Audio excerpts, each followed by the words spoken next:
आणि महत्त्वाची बातमी, रोहित आर्याचा एन्काउंटर नव्हे तर हत्या आहे असा आरोप ॲडव्होकेट सातपुते यांनी केलाय। ॲडव्होकेट नितीन सातपुते कोर्टात जाणार आहेत, तर रोहित आर्य व्यवस्थेचा बळी आहे अशा सोशल मीडियामध्ये प्रतिक्रिया उमटू लागल्यात।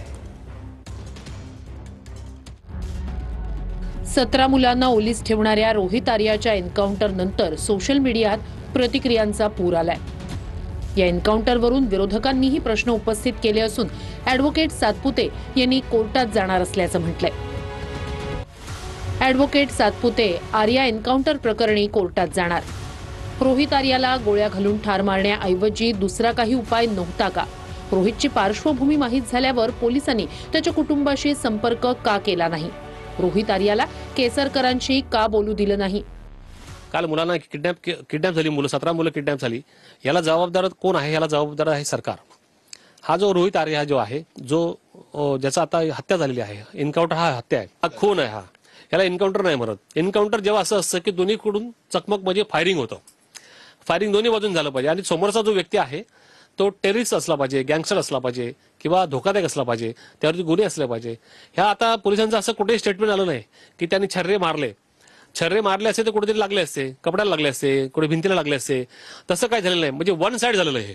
वन साइड फायरिंग झालेली आहे आणि वन साइड मेलेला आहे तो। नाही, मला अनेक प्रश्न, त्याला मारल्यामुळे अनेक प्रश्नांची उत्तर आता आपल्याला मिळणार नाहीयेत। का त्यांनी केलं, त्यांचे आधीचे काय स्टेटमेंट्स आहेत, काही कार्यक्रमात ते दिसत आहेत, त्याच्यामुळे नक्की त्यांचं सरकारशी नातं काय होतं, कुणाशी काय नातं, या सगळ्या गोष्टी आता स्पष्ट राहतील। दरम्यान 17 मुलांसोबत ओलीस असलेल्या प्रत्यक्षदर्शी रोहन आहेरला पोलीस घटनास्थळी तपासासाठी घेऊन गेले। रोहन आहेरनं केसरकरांशी रोहित आर्याला बोलायचं होतं असा दावा केलाय। त्यांना सांगितलं, म्हटलं मी कनेक्शन करून देतो, तुमचं अण्णांना सांगून किंवा कोणालाही सांगून तुमचं बोलणं करून देतो, तुम्ही प्लीज पोरांना सोडा आधी। तर मग ते बोलले का नाही, तू लांब हो, तुला माहिती नाही त्या दीपक केसरकरांनी माझ्यावरती अन्याय केलेला आहे। दरम्यान सोशल मीडियावर रोहित आर्यानं सरकारकडे त्याच्या थकलेल्या पैशांसाठी उपोषण करतानाचा एक व्हिडिओ व्हायरल झालाय, ज्यात रोहित आर्याची प्रकृती बिघडल्यानंतरही त्याची पत्नी थकलेल्या पैशांबद्दल बोलताना रडत होती।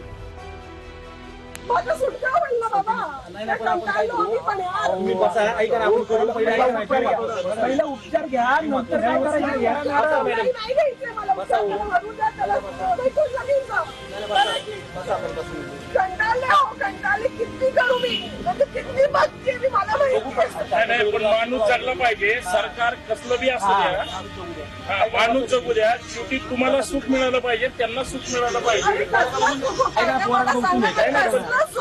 माणसाच्या जीवापेक्षा काही नाहीये।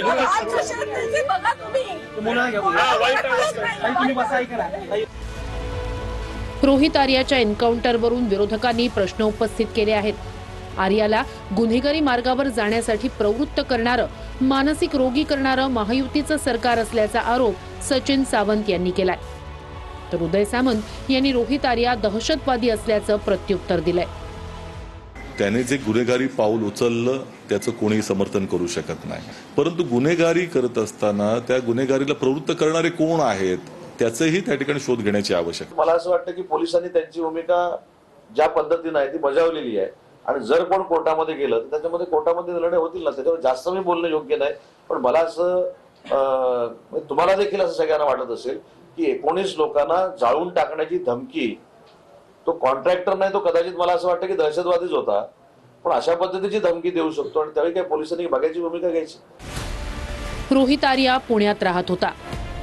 त्याचे आई वडील कोथरूडमधील स्वरांजली सोसायटीत राहत असल्याचं लोक सांगतात। रोहित आर्याचं खरं नाव रोहित हरोळीकर असं आहे।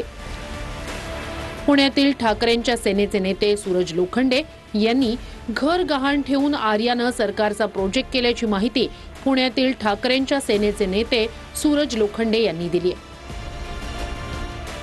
रोहित आर्यानं अनेक फेऱ्या मारूनही पैसे मिळाले नसल्याचं लोखंडेंनी सांगितलं। त्या मिसेस सुद्धा अक्षरशः हातात झाली होती की का यांनी एवढं सगळं होतं तेवढं सगळं घालवलंय, आज आमची का फुटकी दमडी नाही, आम्ही रस्त्यावर यायची वेळ आली, पण शासन आम्हाला दाद देत नाही, आम्हाला केलेल्या कामाचा मोबदला देत नाही, आम्हाला पैसे स्वरूपीत जे ठरलंय ते देत नाही, आमच्या मिस्टरांचे जे आतापर्यंत कष्ट केले त्याचं नाव पण लावत नाही, त्यामुळे त्यांचं कुटुंब सुद्धा वैतागलेलं होतं। शिक्षण विभागानं या घटनेनंतर स्पष्टीकरण काढत सरकारचे कोणतेही पैसे थकले नसल्याचं म्हटलंय। तर केसरकरांनी एन्काउंटर चुकीचं असल्याचं म्हटलंय। एन्काउंटर झाले हा खरं तर ते चुकीने घडलेलं आहे। कसं की मुलांची सुटका करण्याच्या उद्देशाने पोलिसांनी कारवाई केलेली आहे। मुलांना ओलीस धरणं हेच मुळात चुकीचं आहे आणि त्याच्यामुळे पोलिसांनी कारवाई करून त्यांची सुटका केली ही समाधानाची बाब आहे। विद्यार्थ्यांना ओलीस ठेवायचं आणि अशा प्रकारे जर आतंकवाद माजवणार असतील तर मला वाटतं पोलिसांनी ती योग्य आहे। आणि या राज्यात कुणीही वेगवेगळ्या पद्धतीनं गुन्हेगारीचं धोरण काढता कामा नये आणि त्याच्यामुळे तिथं मुंबई पोलिसांना धन्यवाद देईल। उद्या जर त्या माथे फिरूने त्या मुलांना जर त्यांचा जर एन्काउंटर केला असता किंवा त्यांना जर मारलं असतं तर त्याची जबाबदारी कोणाची? हा प्रकार वाढीस लागू नये म्हणून जर कालची घटना जी झाली आणि त्याचं जे काही उत्तर पोलिसांनी दिलं, त्याला जे एन्काउंटर केलं ते अत्यंत योग्य केलेलं आहे। रोहित आर्यांना ओलीस ठेवलेल्या मुलांना स्टुडिओमधील थरारक घटनाक्रम सांगितलेला आहे। रोहित आर्याच्या ऑडिशनमध्ये सहभागी झालेल्या या मुलाने आपला अनुभव सांगितलाय। आपने क्या कुछ देखा है? कब आप यहाँ पे ऑडिशन के लिए आए थे? कल जब इस घटना का पता चला तो क्या लगा आपको?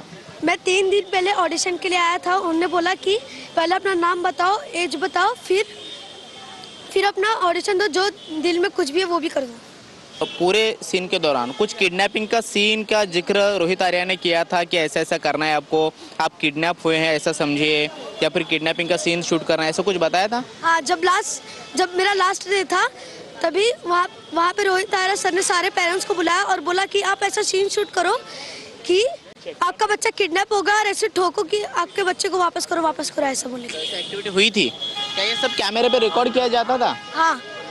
उस दिन क्या क्या शूट किया गया था या फिर क्या क्या एक्टिविटी हुई थी रोहित आर्या के कहने पे? दूसरे दिन रोहन सर ने बोला कि एक स्टोरी शूट करो स्वच्छ अभियान पे, जहाँ पे तुम्हें एक्टिंग कर रहे हैं कि तुम स्कूल ट्रिप में गए हो, वहाँ पे कचरा है पूरा, तुम्हें साफ करना, तुम्हें अवार्ड मिलेगा। ऐसा कल जब इस घटना का पता चला या फिर रोहित आर्या की मौत हो चुकी है, ये जब तुम्हें पता चला, क्या लगा? जिनके साथ आपने 2-3 दिन बिताए उनकी मृत्यु हो चुकी है। मुझे अच्छा तो नहीं लगा, लेकिन मुझे रिलीफ मिला क्योंकि मैं भी वहाँ पे किडनैप हो सकता था, लेकिन मैं बच गया। कॅमेरामन योगेश सोबत मी कृष्णा सोनारवडकर, TV9 मराठी, मुंबई। निवडणूक आयोगाच्या विरोधामध्ये ठाकरे बंधू कोर्टामध्ये जाणार आहेत। 2 दिवसांमध्ये याचिका दाखल करण्याबाबत दोन्ही पक्षाच्या नेत्यांचा विचार आहे। मतदार यादीमधील घोळ दुरुस्त करूनच निवडणुका घ्या अशी मागणी केली जाणार आहे। कोर्टामध्ये सदोष मतदार याद्यांचे पुरावे सादर केले जाणार आहेत। निवडणूक आयोगाविरोधात ठाकरे बंधू कोर्टात जाणार। 2 दिवसात कोर्टात याचिका करण्यासंदर्भात ठाकरेंची सेना आणि मनसेचे नेते कार्यरत। मतदार याद्यांमधील घोळ दुरुस्त केल्यावरच निवडणुका घ्या अशी मागणी केली जाणार आहे। मतदार याद्यांमध्ये घोळ असल्याचा महाविकास आघाडी आणि मनसे नेत्यांचा आरोप आहे। ठाकरेंची शिवसेना आणि मनसेकडून सदोष मतदार नोंदणीचे जाहीर सादरीकरण झालंय। सदोष मतदार याद्यांचे पुरावे कोर्टात सादर करणार। निवडणूक आयोगाविरोधात महाविकास आघाडी आणि मनसेचा उद्या मुंबईत संयुक्त मोर्चा। शरद पवार, उद्धव ठाकरे, राज ठाकरे, काँग्रेसचे नेते आणि इतर विरोधी पक्षाचे नेते मोर्चात सहभागी होणार। पुढचे 2 महिने संजय राऊत हे प्रसारमाध्यम, राजकीय बैठका, आंदोलनं आणि सार्वजनिक कार्यक्रमांमध्ये दिसणार नाहीत। माझ्या प्रकृतीमध्ये गंभीर स्वरूपाचा बिघाड झालाय अशी माहिती राऊतांनीच ट्विट करत दिली आहे। पुढचे 2 महिने संजय राऊत हे प्रसारमाध्यम, राजकीय बैठका, आंदोलनं आणि सार्वजनिक कार्यक्रमांमध्ये दिसणार नाही, कारण संजय राऊतांच्या प्रकृतीमध्ये गंभीर स्वरूपाचा बिघाड झालाय। संजय राऊतांनीच ट्विट करत याची माहिती दिली। सोशल मीडियामध्ये केलेल्या पोस्टमध्ये संजय राऊत काय म्हणाले तेही पहा। आपण सगळ्यांनी माझ्यावर कायम विश्वास ठेवला आणि प्रेम केलं, पण सध्या अचानक माझ्या प्रकृतीमध्ये काही गंभीर स्वरूपाचे बिघाड झाल्याचं समोर आलंय। उपचार सुरू आहेत, मी यातून लवकरच बाहेर पडेन। वैद्यकीय सल्ल्यानुसार मला बाहेर जाणं आणि गर्दीमध्ये मिसळणं यावर निर्बंध घालण्यात आले आहेत। त्यास नाईलाज आहे। मला खात्री आहे मी ठणठणीत बरा होऊन साधारण नवीन वर्षामध्ये आपल्या भेटीस येईन। आपलं प्रेम आणि आशीर्वाद असेच राहू द्या, असं ट्विट संजय राऊतांनी केलं आहे। प्रकृती अस्वास्थ्यामुळे संजय राऊत महाविकास आघाडी आणि मनसेच्या संयुक्त बैठकीला सुद्धा हजर राहिले नव्हते। शनिवारच्या निवडणूक आयोगाच्या विरुद्धच्या मोर्चातही संजय राऊत दिसणार नाहीत। मध्ये राऊत साहेबांच्या काही टेस्ट्स वगैरे केल्या होत्या आणि कालही ते एका मीटिंगला त्याच्याचमुळे येऊ शकले नाहीत. त्यामुळे राऊत साहेबांशी आम्ही कॉन्टॅक्टमध्ये आहोत. जे काय ऑफिशियल आहे म्हणजे कौटुंबिक लेवलला आम्हाला सगळ्यांनाच काय परिस्थिती आहे माहिती आहे, पण मला असं वाटतं हा त्यांचा फॅमिलीचा अंतर्गत प्रश्न आहे. ते जेव्हा तुम्हाला सांगायला त्यांना योग्य वाटेल तेव्हा ते तुम्हाला पारदर्शकपणे नक्की सांगतील. रुपाली चाकणकरांच्या विरोधामध्ये त्यांच्याच पुण्यातील धायरीमधील कार्यालयासमोर ठाकरेंच्या महिला आघाडीनं आंदोलन केलं. रुपाली चाकणकरांनी राजीनामा द्यावा अशी मागणी करण्यात आली आहे. रुपाली चाकणकरांनी फलटणमधील आत्महत्या केलेल्या महिला डॉक्टरबद्दल अवमानजनक वक्तव्य केल्याचा आरोप होतोय.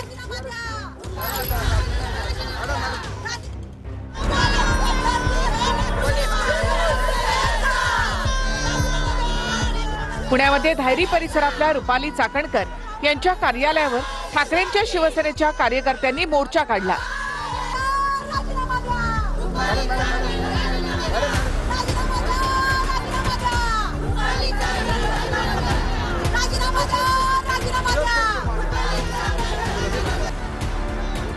राजीनाम्याच्या मागणीसाठी काढलेल्या या मोर्चाच्या वेळी चाकणकरांचे कार्यकर्ते देखील आले आणि त्यांनी ही घोषणाबाजी केली.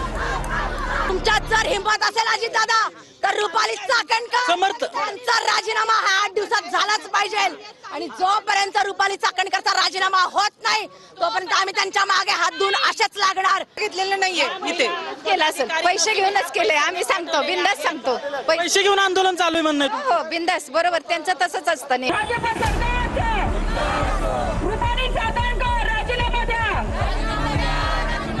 पुण्यामध्ये चाकणकरांच्या विरोधात लाल महाल परिसरामध्ये आंदोलन करत चाकणकरांच्या हकालपट्टीची मागणी करण्यात आली.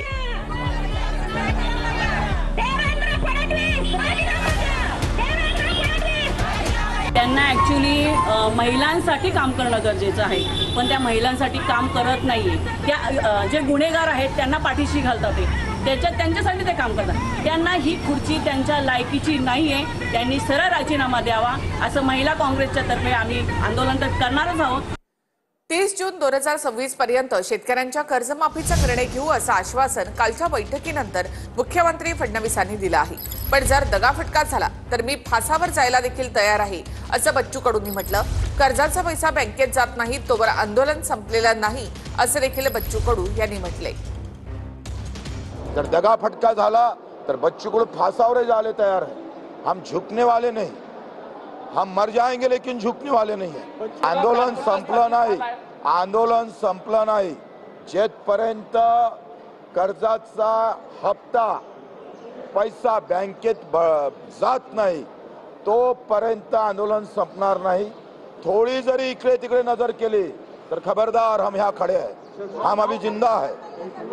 शेतकऱ्यांना संकटातून बाहेर काढण्याची आता गरज आहे असं जरांगे पाटील यांनी म्हटलंय. सरकारकडनं शेतकऱ्यांची 100% फसवणूक झाल्याचं देखील जरांगे म्हणाले. तर शेतकऱ्यांना 32,000 कोटींची मदत देण्यात आलेली आहे असं बन यांनी म्हटलं. शेतकऱ्यांची कुठेही फसवणूक होणार नाही असं नवनाथ बन यांनी म्हटलं आहे. म्हणजे मेला ना शेतकरी तोवर आता त्याला संकटातून शेतकऱ्यांना बाहेर काढणं गरजेचं आहे. तुम्हाला आत्ता गरज आहे तातडीची मदतीची. म्हणजे एखाद्या पेशंटला आत्ता हॉस्पिटलला नेऊन इंजेक्शन देण्याची गरज आहे. तुम्ही म्हणताय त्याला 6 महिन्यांना नेऊ, ते जगणारच नाहीये. ही सरकारनं चालवलेली शेतकऱ्यांची 100% फसवणूक आहे आणि याचे परिणाम सरकारला भोगावे लागणार आहेत. शेतकऱ्यांना फसवणारं सरकार नाही तर शेतकऱ्यांना दिलासा देणारं सरकार आहे. आपण बघितलं काल मुख्यमंत्री देवेंद्रजी फडणवीस, बच्चू कडू यांच्यामध्ये बैठक झाली. या बैठकीमध्ये जूनपर्यंतची एक समिती स्थापन करण्यात आली. आता देखील शेतकऱ्यांच्या खात्यामध्ये थेट मदत पोहोचवण्याचं काम सरकारच्या वतीनं केलं जातं. शेतकऱ्यांचा जो प्रश्न होता तो सोडवण्यासाठी सर्वात जास्त प्रयत्न आजपर्यंत कोणी केले असतील तर ते भारतीय जनता पार्टी आणि देवाभाऊंनी केलेले आहेत. बघा असं आहे की मी मागच्या वेळेस सांगितलं होतं की राज्य शासनाकडे आता लाडकी बहीण योजना असणार किंवा आता नुकतंच झालेला अतिवृष्टीला जे मोठ्या प्रमाणात शेतकऱ्यांना जी मदत जवळपास 32,000 कोटीची मदत राज्य सरकारने केली आहे. तर यावर्षी आर्थिक स्थिती कर्जमाफी करण्याची नाही आहे. पण मला असं वाटतं पुढच्या अर्थसंकल्पात म्हणूनच मुख्यमंत्री साहेब साहेबांनी 2026चा तारीख सांगितली. पुढच्या अर्थसंकल्पात मला वाटतं मार्च एप्रिलमध्ये जो अर्थसंकल्प येणार त्यात निश्चितच या संदर्भातली तरतूद माननीय मुख्यमंत्री साहेब आणि राज्य सरकार करतील. काँग्रेसचे प्रवक्ते अतुल लोंढे यांनी काँग्रेस प्रदेशाध्यक्ष हर्षवर्धन सपकाळ यांच्यावर पोलिसांनी पाळत ठेवल्याचा गंभीर आरोप केलाय. मुंबईमध्ये मी राहतो त्या ठिकाणी पाळत ठेवणाऱ्या पोलीस अधिकाऱ्याला सपकाळांनी फोन करून जाबाही विचारला. या घटनेनंतर सपकाळ यांनी पोलीस अधिकाऱ्यांना झापल्याचा व्हिडिओ व्हायरल झालाय. फडणवीसांच्या सांगण्यावरून आयुक्त पाळत ठेवतायत का असा सवाल सपकाळांनी केलाय.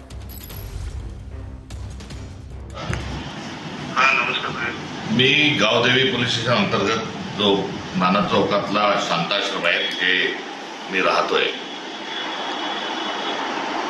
हॅलो हॅलो हॅलो हा ऐकू येत आहे का? हॅलो हा तुमचा आवाज कुठे काय? मी शांताश्रम जो ग्रँड रोड नाना चौकातला आहे तिथे राहतो. विद्यार्थी दशेपासून तिथे येणं जाणं आहे. प्रदेशाध्यक्ष झाल्यापासून मी तिथेच राहतो. तुमच्या ठाण्याचा अंतर्गतच ते येते. मात्र तिसऱ्या स्थानिक गावदेवी पोलीस स्टेशनचे जे ठाणेदार आहेत तिथले ते पोलीस स्टेशन अधिकारी जे आहेत त्यांना हे निदर्शनास आणून दिलं आणि निदर्शनास आणून देताना सांगितलं की तुम्हाला आदेश आहेत का मुख्यमंत्र्यांचे, तुम्हाला वरून काही सांगितलं आहे का की अशा पद्धतीनं पाळत ठेवा. की त्यांना विचारलं की तुम्ही कोणी सांगितलं तुम्हाला पाळत ठेवायला आणि कशाला येता तुम्ही आत खोलीमध्ये येऊन तुम्ही काय विचारता.